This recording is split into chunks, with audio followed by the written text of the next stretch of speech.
नमस्कार प्रणाम। हम छी रवि कौशल और आए हमरा बहुत दुख भेल। अखन हमरा एक झंडा दूटा भेटल। एहि झंडा अहाँ देख सकै छियै सड़क पर भेटल मिलल, लेकिन उनका सबके एक दूटा झंडा छै। एकटा तऽ हाथ से बनायल गेल छै, केओ बच्चा बनेलकै जे देख सकै छियै अहाँ कार्डबोर्ड पर बनायल छै, और दोसर झंडा एक कपड़ा वाला झंडा छै। सड़क पर भेटल कि कचरा में भेटल छलै।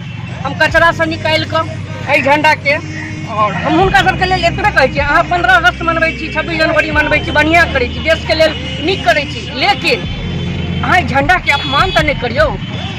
आप इस झंडा का सम्मान करेंगे तभी आपका सम्मान होगा, देश का सम्मान होगा। 15 अगस्त और 26 जनवरी मनाने से कुछ नहीं होगा। 26 जनवरी 15 अगस्त मनाने से कुछ नहीं होगा। देश के प्रति आप आभार व्यक्त करते हैं कि हाँ मैं भी इस देश का हूँ, मैं 15 अगस्त मनाता हूँ, 26 जनवरी मनाता हूँ, और देश का तमाम जितना बर्थ त्योहार है सभी मनाता हूँ। मैं उन लोगों के लिए कहना चाहता हूँ जो ये देश के लिए अपनी अपनी जान न्यौछावर कर चुके हैं।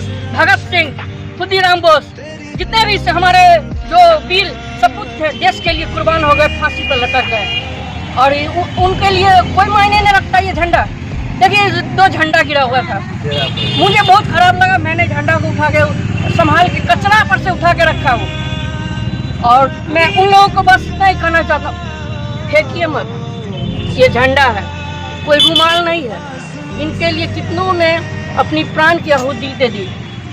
बस मैं उन लोगों को कहना चाहता हूँ, झंडा का सम्मान कीजिए, झंडा का अपमान मत कीजिए। अब 15 अगस्त 26 जनवरी मना लीजिए, अच्छी बात है, देश के आप नागरिक हैं, अच्छे नागरिक होने का कर्तव्य करते हैं, लेकिन झंडे का अपमान मत कीजिए भैया, झंडे का अपमान मत कीजिए।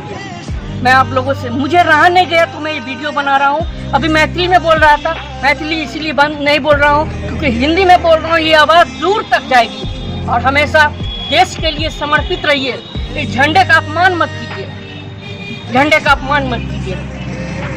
चलिए, मैं आपकी मानसिकता को तो बदल नहीं सकता हूँ, लेकिन मैं खुद को तो बदल सकता हूँ, और आप ना सही, मैं झंडे का तो सम्मान करूँगा। आप ना कीजिए, भाड़ में जाइए, मरिए, जनसंख्या वैसे भी देश का कम होगा, लेकिन झंडे का, देश का इज्जत कीजिए। इज्जत कीजिएगा तभी आपको इज्जत मिलेगा। धन्यवाद।